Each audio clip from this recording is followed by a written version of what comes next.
हम नीट के previous year questions कर रहे हैं और ये हमारा क्लास नंबर 12 है।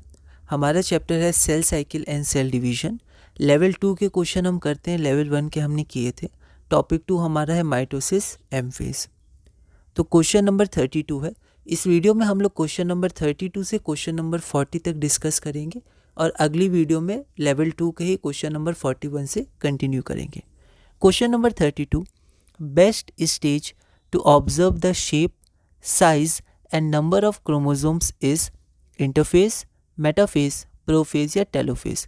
तो किस फेज में हम लोग क्रोमोसोम्स के नंबर, शेप, साइज को अच्छे से ऑब्जर्व कर सकते हैं? बेस्ट स्टेज क्या है?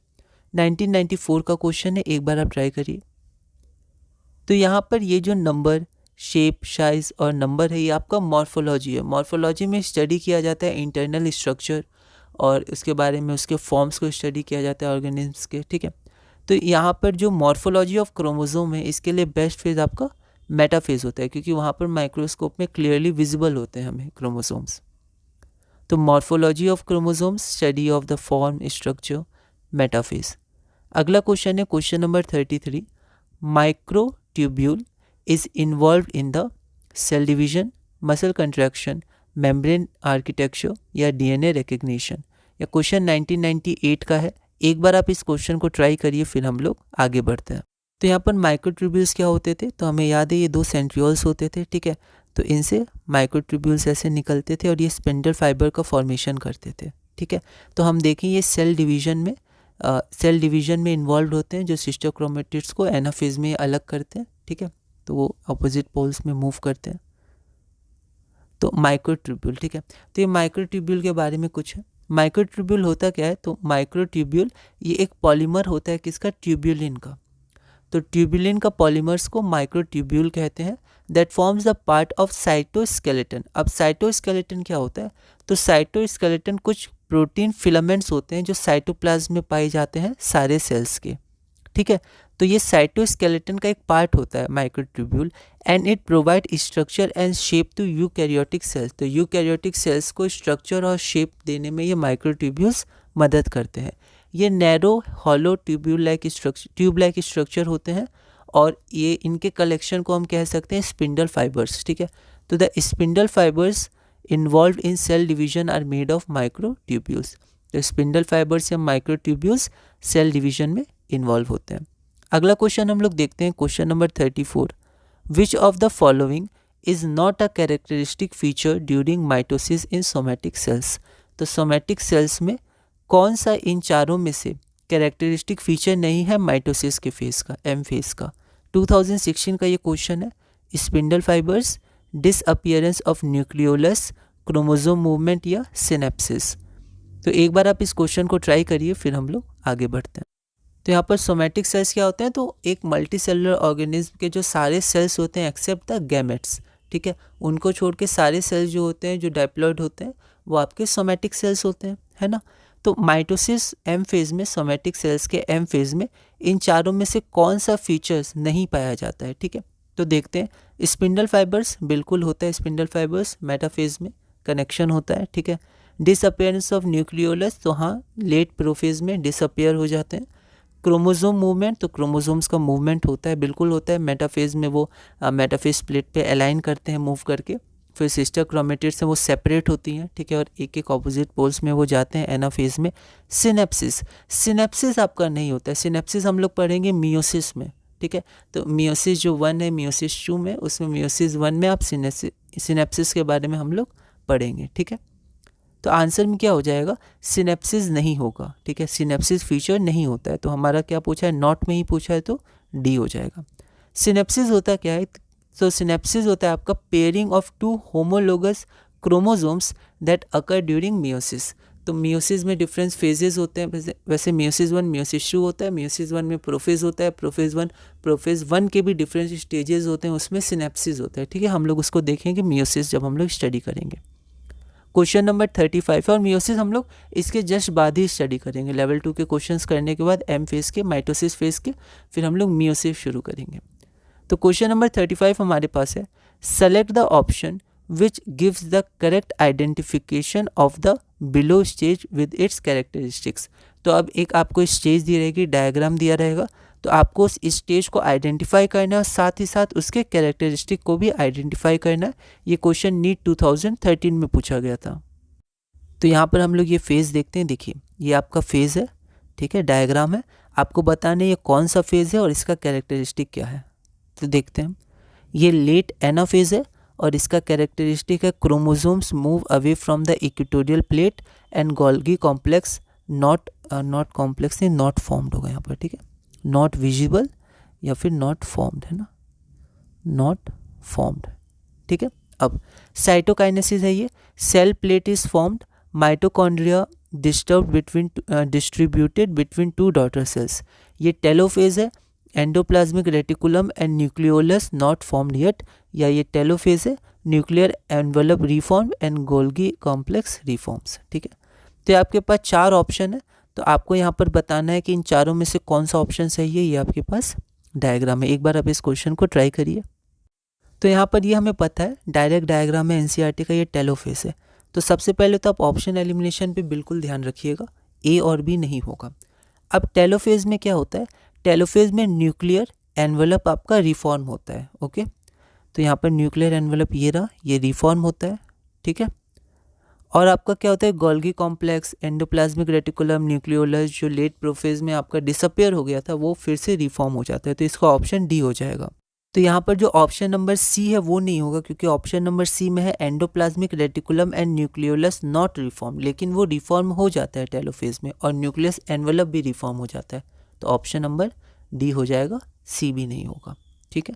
तो टेलोफेज में nuclear envelope assembles around the chromatin mass, ठीक है, जो क्रोमोसोम का क्लस्टर होता है उसके चारों तरफ न्यूक्लियर एनवेलप बन जाता है। अभी डॉटर न्यूक्लियाई हो गया, अब बस साइटोकाइनेसिस होगा। Nucleolus, Golgi complex and endoplasmic reticulum reform.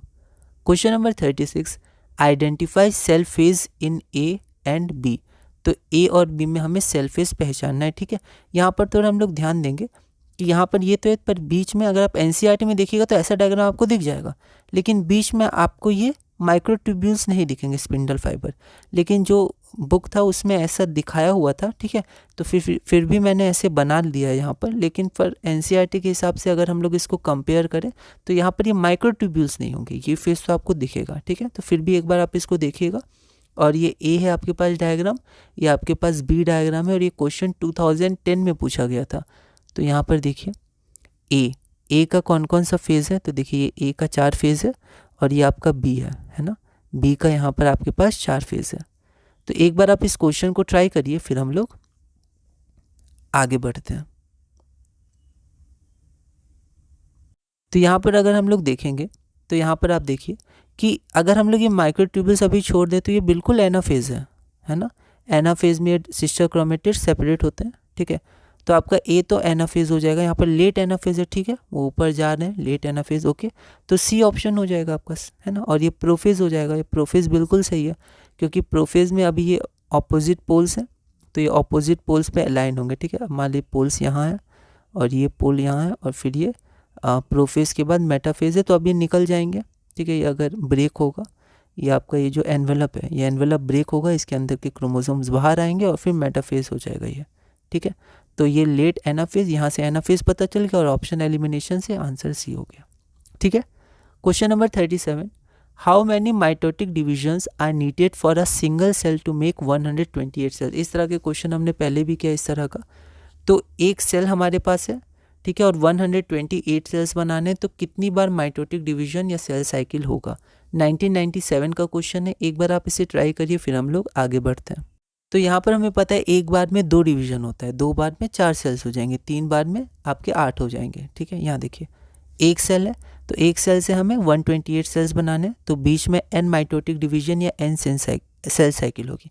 तो हमें पता है टोटल नंबर ऑफ सेल्स जो आपके n सेल साइकिल के बाद फॉर्म होते हैं वो होते हैं n0 into 2 to the power n। n0 क्या है, इनिशियली कितने सेल्स हैं, एक बैक्टीरिया कल्चर का क्वेश्चन आया था, ठीक है, जो हमने पिछले टॉपिक में किया था। ऐसे ही सेम क्वेश्चन था, वहाँ पर n0 की वैल्यू 10 टू द पावर 5 ऐसे कुछ दी हुई थी, यहाँ पर n0 की वैल्यू 1 हो जाएगी, क्योंकि 1 सेल से स्टार्ट कर रहे हैं, ठीक है। और यहाँ पर टोटल नंबर ऑफ सेल्स दिया हुआ है, वहाँ पर निकालना था। तो यहाँ पर आपका n हो गया कितना, 128, ठीक है। और यहाँ पर n0 कितना हो गया 1, और equal to 2 to the power n, ये हमें फाइंड ही करना है। तो 127 होता है 2 टू द पावर 7, तो यहाँ से आपकी n की वैल्यू कितनी आ जाएगी 7, वेयर n क्या है, n is the number of mitotic divisions या सेल साइकिल। तो आंसर कितना हो जाएगा, आंसर हो जाएगा n 7। क्वेश्चन नंबर 38 है best material for the study of mitosis in laboratory. तो लेबोरेटरी में क्या होता है, माइटोसिस मियोसिस को स्टडी किया जाता है, ये सब क्या है, स्टडी किए गए हैं। ओके, फिर इनको जनरलाइज किया गया। ठीक है, तो ये इलेक्ट्रॉन माइक्रोस्कोप कंडीशंस बनाई जाती हैं अलग अलग तरह की लेबोरेटरीज़ में, डिफरेंट माइक्रोस्कोप से स्टडी किया जाता है। ठीक है, तो कुछ एक एग्जांपल्स लिया जाता है, स्पेसिफिक एग्जांपल से स्टडी किया जाता है। ठीक है, तो यहाँ पर किन को एग्जांपल लिया जाता है, मतलब किस से हम लोग मटेरियल, किस मटेरियल को हम लोग यूज़ करते हैं स्टडी करने के लिए। यहाँ पर बेस्ट मटेरियल, डिफरेंट मटेरियल से अवेलेबल होते हैं। ठीक है, तो 2002 का ये क्वेश्चन है, best material for the study of mitosis in laboratory क्या है, anther, root tip, leaf tip या ओवरी। तो एक बार आप इस क्वेश्चन को ट्राई करिए, फिर हम लोग आगे बढ़ते हैं। तो यहाँ पर आप देखिए ये सब क्वेश्चन लेवल 2 के, क्योंकि ये सब कुछ नए क्वेश्चन है। ठीक है, कुछ एग्जांपल्स, ये एडिशनल रीडिंग आपको करनी होगी। ठीक है, तो आप एडिशनल रिसोर्सेज से, एडिशनल जगहों से बिल्कुल आप पढ़ते रहिएगा और अपने मॉडिफाई करते रहिएगा, पर हमेशा की तरह एक लिमिट रखिएगा कि आपको कितना पढ़ना है। ठीक है, उसके लिए एक तरीका ये हो सकता है, कई तरीके हो सकते हैं कैसे आप लिमिट डिसाइड करिएगा। एक तरीका ये हो सकता है कि आप क्वेश्चन पे ज़्यादा फोकस करिए। ठीक है, PYQs में किस तरह के क्वेश्चन हैं, वो किस टॉपिक्स को रिलेट कर रहे हैं। ठीक है, और अलग अलग जगह से क्वेश्चंस है ना। तो यहाँ पर क्वेश्चन नंबर 38 हमारा है best material for the study of mitosis in laboratory is. तो यहाँ पर आपका आंसर हो जाएगा रूट टिप। ठीक है, तो रूट टिप क्या होता है, rapidly growing part of a plant होता है।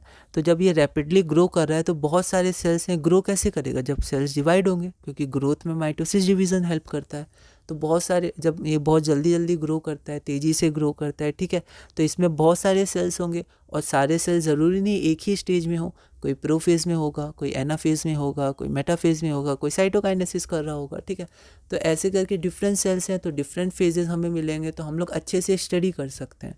ठीक है, तो root tip, rapidly growing part of a plant, many cells will be in different stages of mitosis.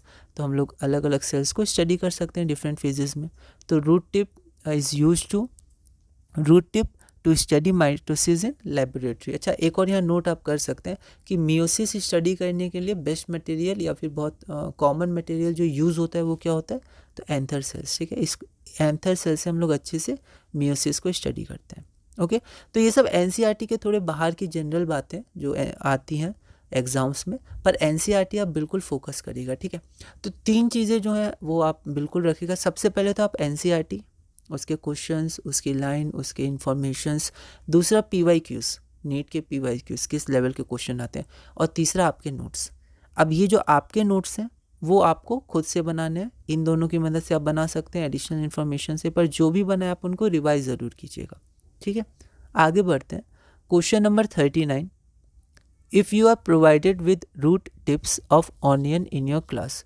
तो आपको क्लास में ऑनियन के रूट टिप्स दिए गए हैं, and are asked to count the chromosomes. अब आपको पूछा गया, अब आप क्रोमोसोम काउंट करिए।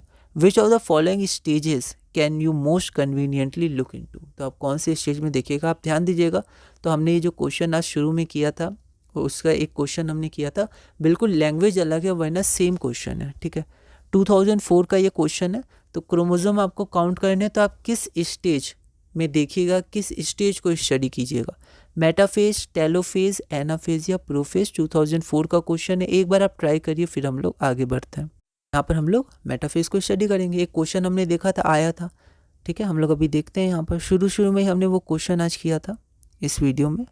देखिए, पहले क्वेश्चन था best stage to observe the shape, size and number of chromosome जानने हमें, तो हम लोग मेटाफेज को स्टडी करेंगे। तो मॉर्फोलॉजी ऑफ क्रोमोसोम हम लोग मेटाफेज को, क्योंकि क्लियरली हमें विजिबल होते हैं और हम लोग उसको अच्छे से स्टडी कर सकते हैं। तो यहाँ पर हमारा आंसर मेटाफेज हो जाएगा। ठीक है, मॉर्फोलॉजी ऑफ क्रोमोसोम्स, मेटाफेज। ये फिर मैंने लिख दिया, तो आप एक बार लिख दिए तो बस, अब बाद में बार नहीं लिखिएगा ना। कॉन्साइज नोट्स और शॉर्ट नोट्स, अच्छे से आप लॉन्ग नोट्स भी बना सकते हैं, शॉर्ट भी बना सकते हैं, पर उनको आप मॉडिफाई करते रहिएगा। जैसे ये पहले आपने लिख लिया होगा, तो इसको फिर आप आगे बढ़ सकते हैं। क्वेश्चन नंबर 40, ये हमारा इस वीडियो का लास्ट क्वेश्चन है। अगले वीडियो से हम लोग क्वेश्चन नंबर 41 से कंटिन्यू करेंगे। During cell division in apical meristem the nuclear membrane appears in. तो एपिकल मेरिस्टम में जब सेल डिवीजन होता है तो न्यूक्लियर मेम्ब्रेन किस में अपीयर होता है? Metaphase, anaphase, telophase, cytokinesis. 1997 का क्वेश्चन है। एक बार आप इस क्वेश्चन को ट्राई करिए, फिर हम लोग आगे बढ़ते हैं। तो यहाँ पर जब एपिकल मेरिस्टम में होता है न्यूक्लियर मेम्ब्रेन, तो न्यूक्लियर मेम्ब्रेन क्या होता है? एपिकल मेरिस्टम, ये भी यूकैरियोटिक सेल है। तो इसमें क्या होता है? टेलोफेज में आपका रीअपियर हो जाता है न्यूक्लियर मेम्ब्रेन। हमने देखा है जब क्रोमोसोम का क्लस्टर बनता है। तो during cell division apical meristem appearance of nuclear membrane in telophase. Apical meristem क्या होता है? तो ये कहाँ पाए जाते हैं? क्योंकि ये ग्रोथ में हेल्प करते हैं। तो tips of stem, tips of root है ना, इन लेंथ को इंक्रीज करते हैं। तो मेरिस्टमेटिक टिश्यू एपिकल मेरिस्टम यहाँ पाए जाते हैं। और यूकैरियोटिक सेल में हमने देखा है टेलोफेज में फिर से न्यूक्लियर मेम्ब्रेन अपीयर होता है। प्रोफेज के एंड में ये पूरी तरह टूट जाता था और फिर मेटाफेज आता था। फिर ये जब क्रोमोसोम क्लस्टर बनते थे टेलोफेज में, तो वहाँ पर वो रीअपियर होता था और डॉटर न्यूक्लियाई का फिर फॉर्मेशन होता था। ठीक है, तो यहाँ पर आपका आंसर हो जाएगा टेलोफेज। तो इस वीडियो में हमने क्वेश्चन नंबर 40 तक कंप्लीट किया। अगली वीडियो में हम लोग क्वेश्चन नंबर 41 से कंटिन्यू करेंगे और धीरे धीरे अपने chapter cell division and cell cycle में आगे बढ़ेंगे।